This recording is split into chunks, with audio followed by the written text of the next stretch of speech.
अस्सलाम वालेकुम नाजरीन, मैं हूं आपका होस्ट चौधरी आज़म और आप देख रहे हैं हमारा एग्रीकल्चर इंफॉर्मेटिव चैनल किसान पाकिस्तान। दोस्तों, पंजाब हुकूमत ने घरेलू सतह पे सब्जियां उगाने के लिए एक बहुत ही अच्छी पॉलिसी, जिसे आप किचन गार्डन कह लें, अपने घर पे घर के इस्तेमाल की सब्जियां आप अपने घर पे ही काश्त कर सकते हैं। छोटे छोटे गमलों में या घर में कोई क्यारी बना के, या उसके अलावा प्लास्टिक की बोतलों में, या कोई और अदर सिस्टम लगा के आप उन्हें काश्त कर सकते हैं। तो इस हवाले से एग्रीकल्चर डिपार्टमेंट दोस्तों आपको सब्जियों का बीज बिल्कुल मुफ्त फराहम कर रहा है।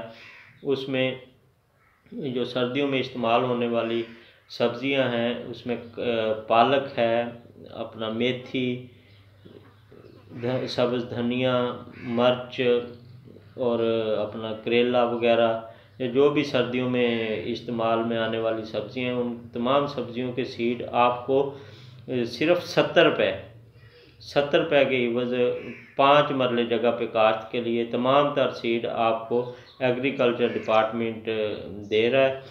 तो अगर आप में से कोई दोस्त वो सीड हासिल करना चाहे तो ये 30 अक्टूबर तक उनके पास अवेलेबल है। आप किसी भी अपने करीबी महकमा ज़राअत के ऑफिस में जाएं, वहाँ जाके ये आप 70 रुपये जमा कराएँ और अपने शनाख्ती कार्ड की एक नकल देंगे, तो उसी वक्त आपको ये सीड का जो पैकेट है वो मिल जाएगा।